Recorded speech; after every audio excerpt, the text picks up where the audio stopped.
murmurs. أول شيء إحنا راح نعرف إنه عندنا أنواع من الهارت murmurs. عندنا systolic اللي هي تظهر بالأساس أثناء السيستولي، ودايستوليك تظهر أثناء الدايستولي، وكونتينيوس هي ما لها علاقة بالسيستولي أو دايستولي، تلقائيا تستمر.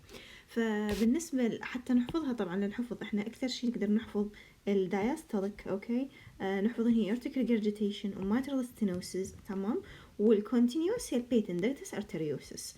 فذول الاثنين هذا وهذا هم عبارة عن دايستوليك، أما البيتن دكتس ارتريوسس هو كونتينيوس، وكل شيء ما عداهم هو عبارة عن سيستوليك. تمام، لطيف. إذا راح نحكيهم واحدة واحدة هسه.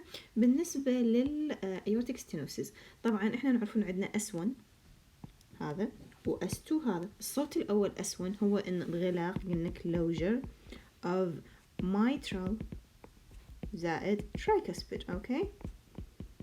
أما ال S2 فهو الكلوجر مال ال aortic valve طبعا، وكذلك ال pulmonic valve، تمام. فنعرف احنا بعد ما انغلق ال mitral والtricuspid وأصدروا هذا الصوت، شنو يعني يأتي بعدهم؟ فهذا الميترال انغلق والترايكسبيد انغلق، فماذا يبدأ بعدهم؟ يبدأ بعدهم أكيد انقباض البطينين حتى يطلعون الدم نحو الأيورتا ونحو البولمينيك. فلهذا ما يأتي بعد انغلاق الأيورتيك والبولمينيك هو عبارة عن سيستول أو سيستولي. والذي يأتي بعد انغلاق الكاروتيد فالف والبولمينيك فالف، يعني اللي يأتي بعد انغلاق الأيورتيك والبولمينيك فالف شنو؟ أكيد راح يكون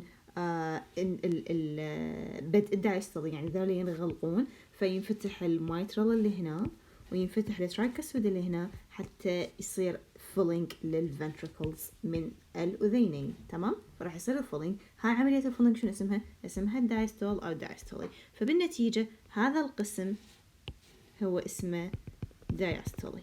فبعد الصوت الأول إحنا عندنا سيستولي، وبعد الصوت الثاني عندنا دايستولي.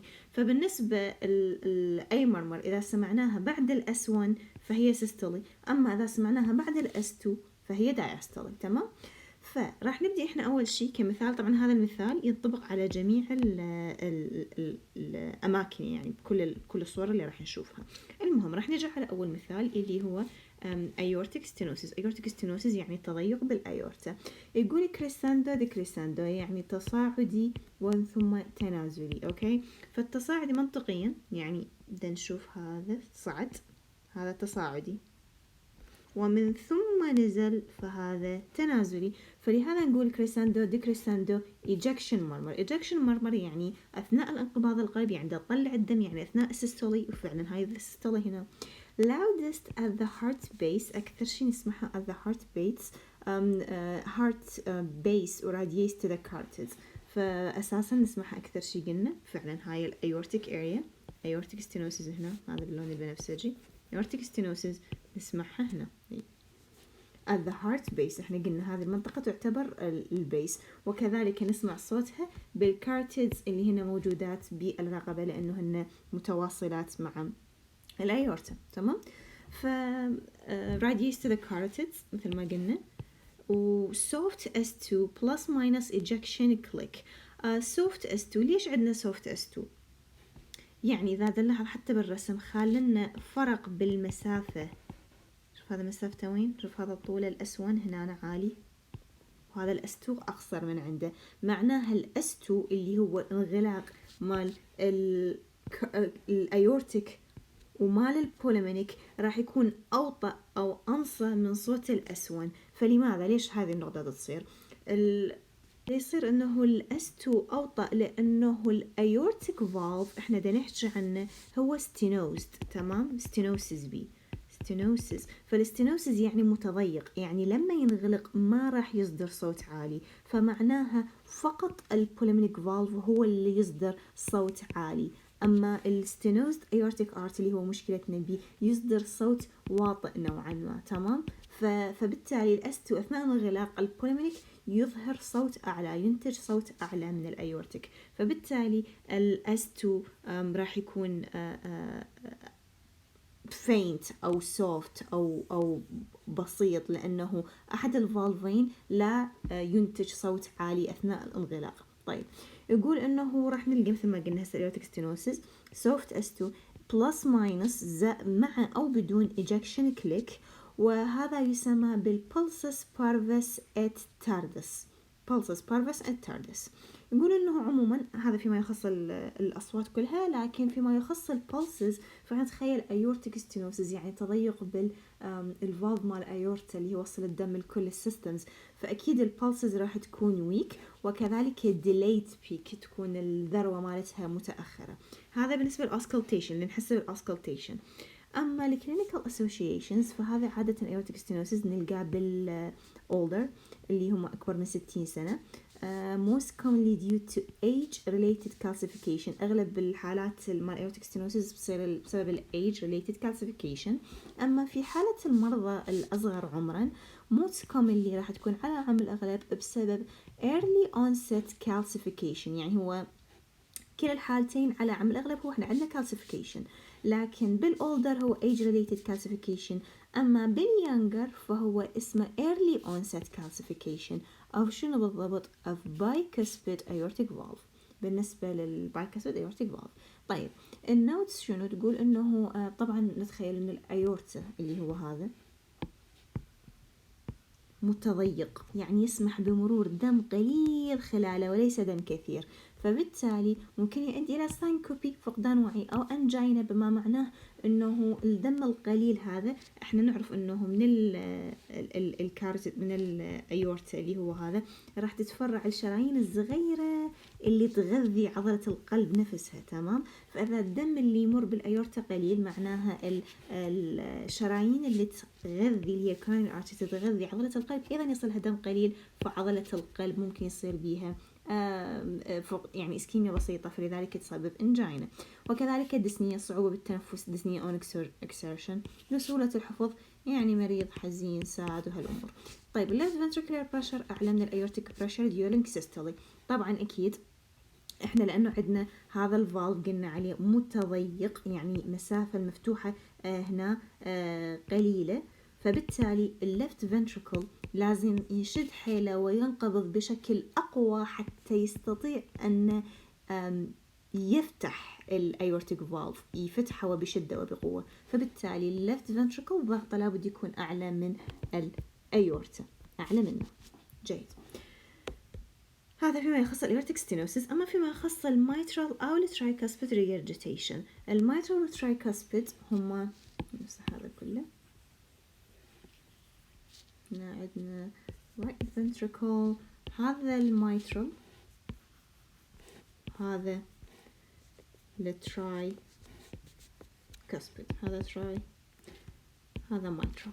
طيب في حال صارت عندنا مرمر بأي وحدة من عندهم راح نسمع holosystolic high pitched blowing murmur. اللي دا يصير شنو؟ احنا قلنا هذا الأس1 هو انغلاق الميترال والانغلاق الترايكاسبيد، يعني هنا ميترال والترايكاسبيد ينغلقون المفروض، والأس2 انه عندنا ايورتيك وبوليمينيك ينغلقون أيضا المفروض. اللي دا يصير ريجرجيتيشن. حالة الريجرجيتيشن معناها الفالف لا يغلق نهائيا، يعني بما معناه يبقى فلوبي، يبقى يروح ويجي على راحته، فبالتالي لا يوجد فعليا غلق للميترال في حال كان الفالف المصاب ميترال مثلا، ولا يوجد غلق للترايكاسبيد في حال كان الفالف مغلق. فبالتالي نشوف أثناء السيستول هذا كله، واحنا قلنا هذا الدايستول، تمام؟ فاثناء السيستول اكو هولوسيستوليك مرمر، يعني هي مستمره استمرار كامل بين الاس 1 وبين الاس 2. فهذه طبعا هولوسيستوليك مرمر راح تكون هاي بيتشد، راح تكون بلوينج مثل ما واحد ينفخ. بالنسبه اذا خصت الميترال فقط ميترال ريجرجيتيشن، فاكثر شيء نسمعها بالابيكس ورادييت ستار ذا اكزيلا يعني. واما في حاله الترايكاسبيد ريجرجيتيشن نسمعها اكثر شيء على الترايكاسبيد اريا. فهذه الصورة tricuspid regurgitation، هذه هنا tricuspid regurgitation نسمعها بالtricuspid area، هذه التي. أما الميترال regurgitation هذه هنا نسمعها بالميترال اريا اللي هي هذا حرف الام. تمام جيد.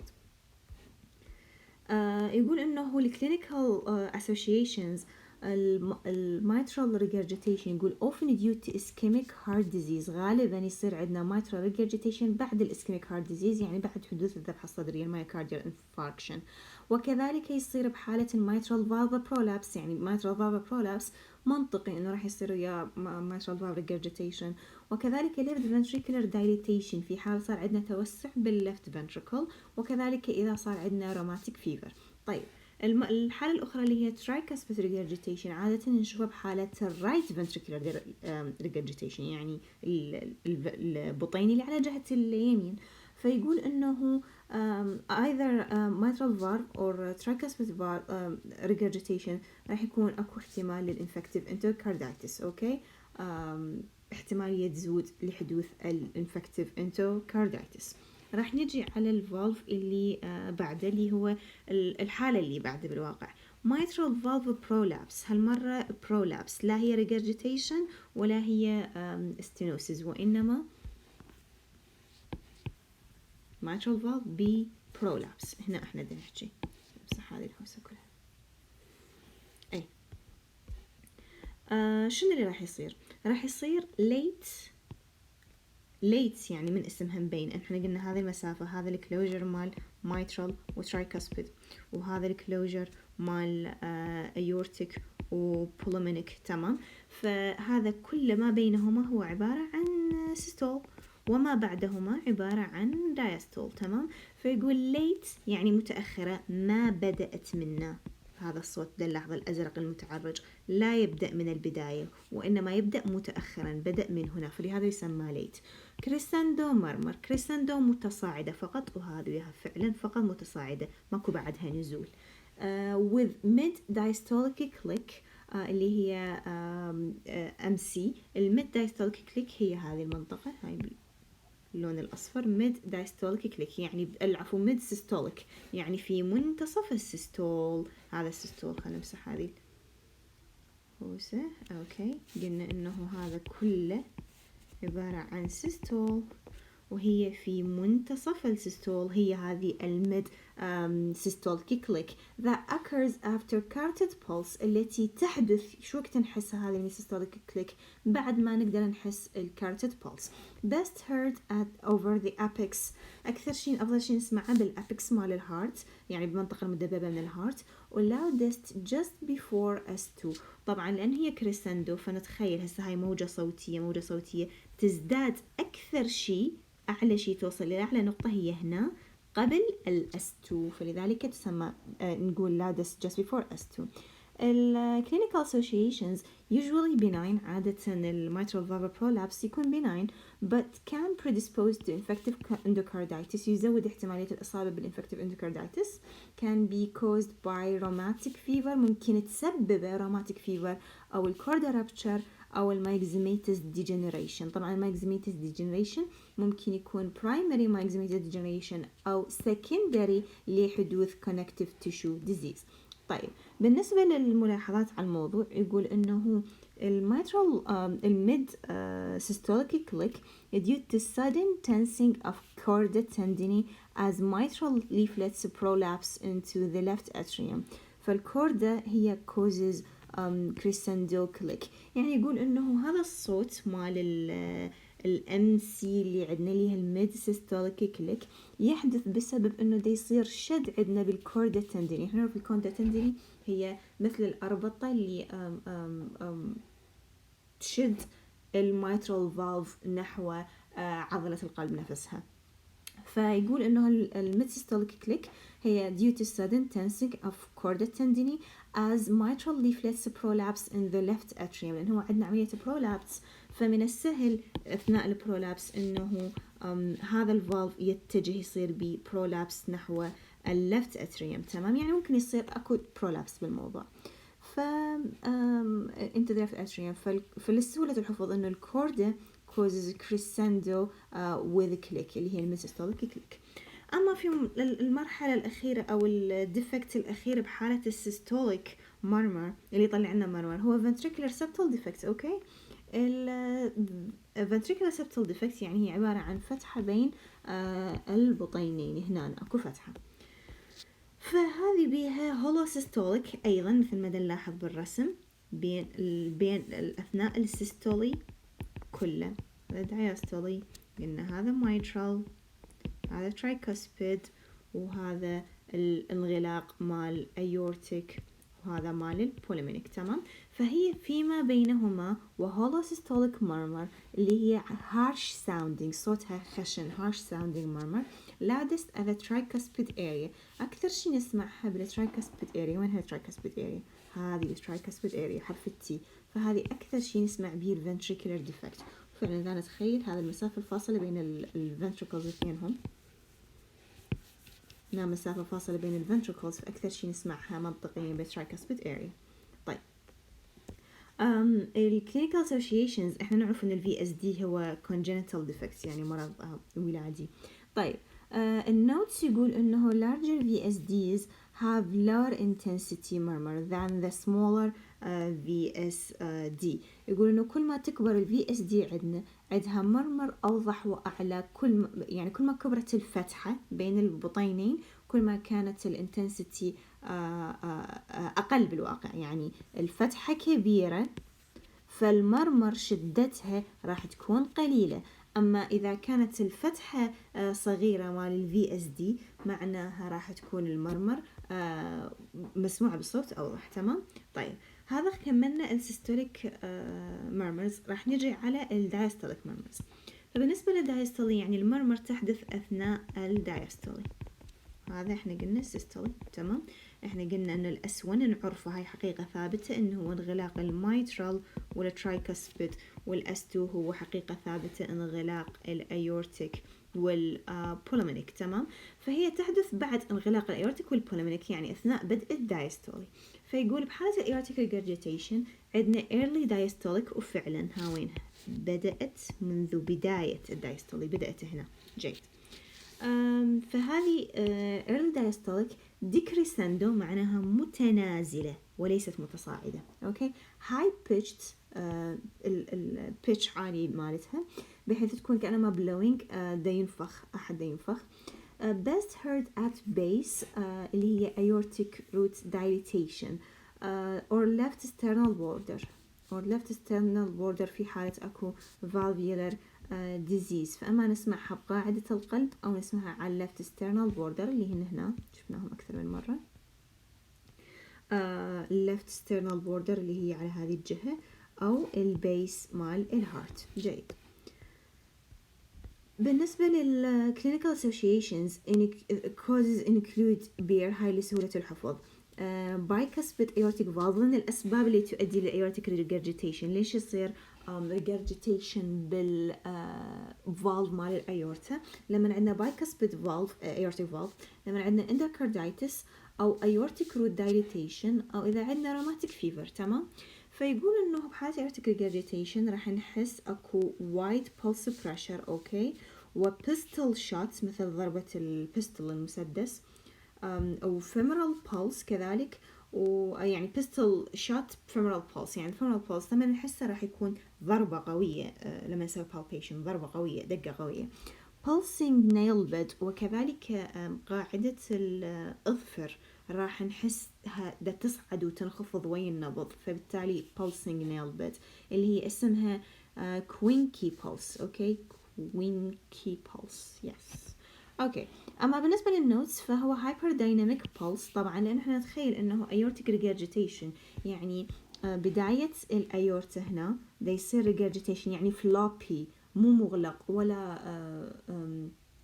متضيق، وانما يصعد وينزل على راحته، فراح يكون مفتوح مو مغلق 100%. فبالتالي هايبر دايناميك بولس راح نحس ان البولس بديناميكية عالية، وكذلك and head bobbing when severe and chronic، وكذلك ممكن انه تصير حركة بسيطة بالرأس مع كل pulse صاعد او نازل في حالة كانت aortic regurgitation severe.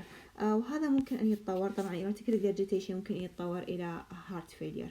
لأنه أكيد aortic regurgitation هذا هنا راح يأثر على الليفت ventricle ككل، والليفت ventricle ممكن أن ينتهي طبعا بهارت فيلير ومن هالأمور. طيب فيما يخص الميترال ستينوسيس، هذا قلنا حكينا على aortic regurgitation. هسه الميترال ستينوسيس تعتبر diastolic أيضا، فإحنا اتفقنا هذا الميترال فالف انغلق، وهنا ترايكاسبيد فالف انغلق نفس الوقت. أما سيستوليك فهو المكان الأستو العفو هو مكان انغلاق الأيورتيك والبولمينيك. تمام، فهذا الجزء كله احنا نعتبره سيستولي، لأنه بعد انغلاق الميترال والترايكاسبيد فبدأ السيستولي، ومن ثم بعد انغلاق الأيورتيك والبولمينيك يبدأ جزء الدايستولي. يقول انه المرمر مال mitral stenosis لا تبدأ من بداية الدايستولي، لا، وإنما تبدأ بعد الأوبننج سناب. طبعا الأوبننج سناب يعني هي الوقت الذي يفتح به mitral valve. أوكي، لأنه احنا نتخيل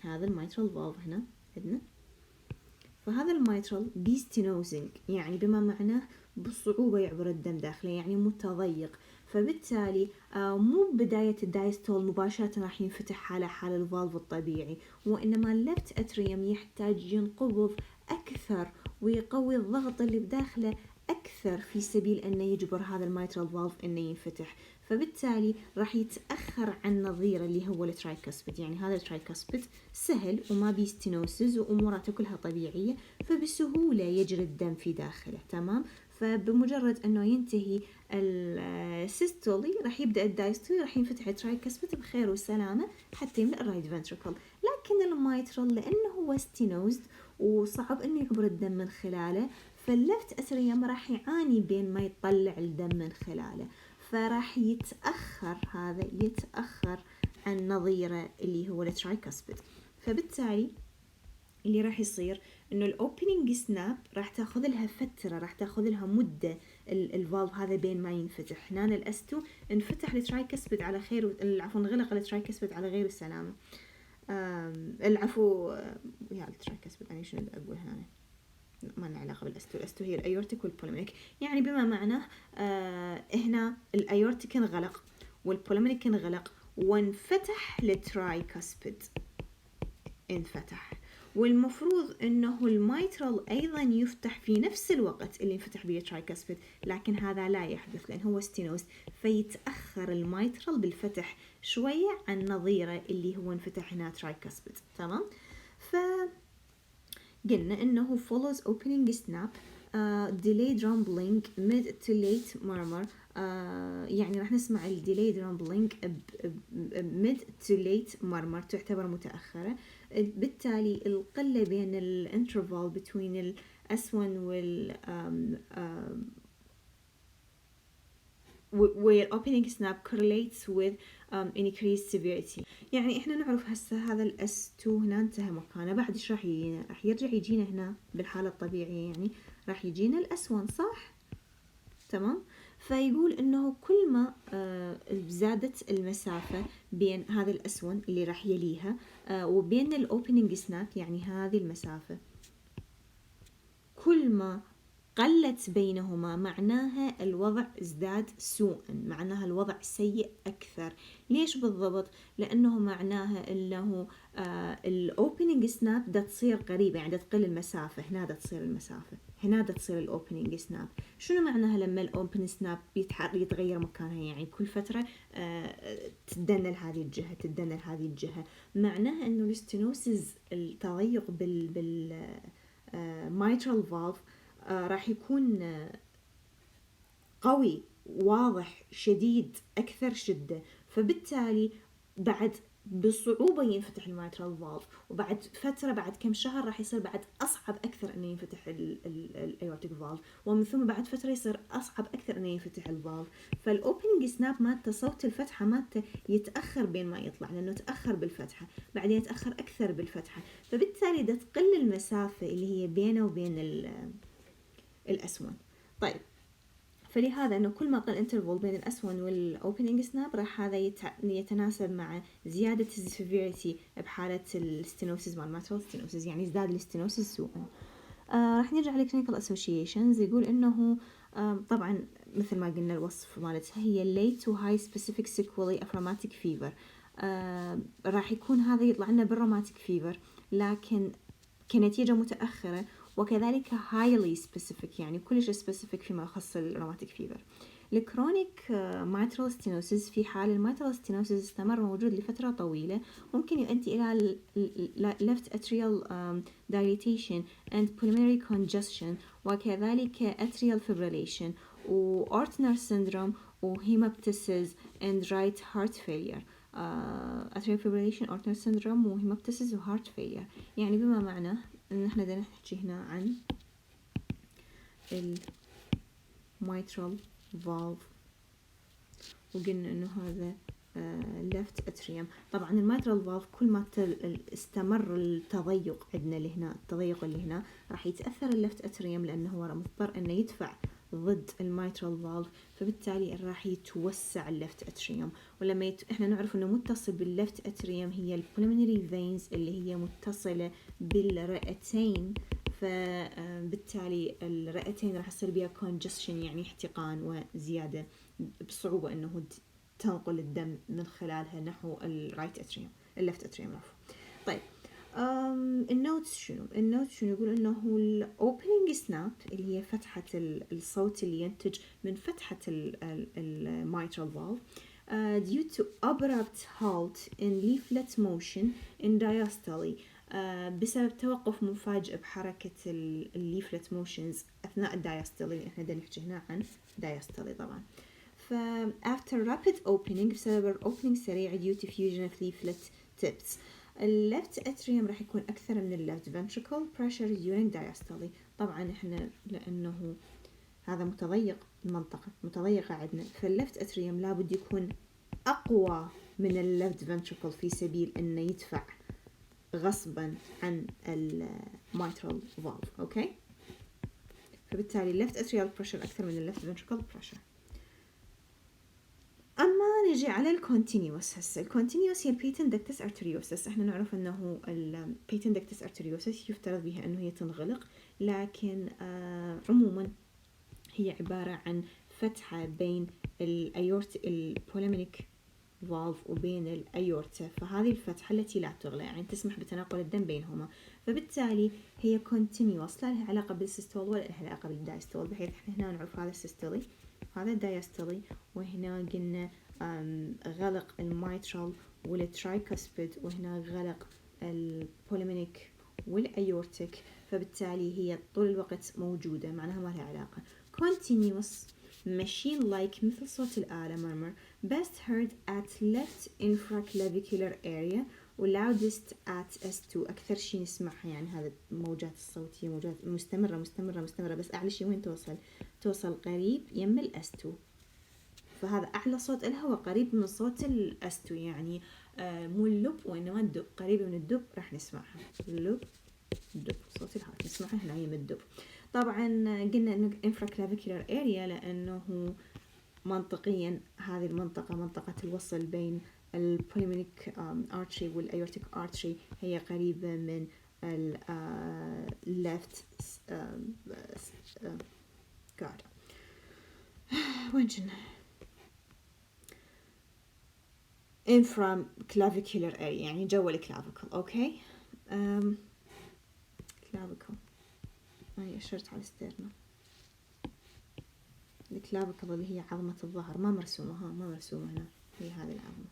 اوكي، فهو تحتها صاير الى الداخل منها ينسمع اكثر شيء.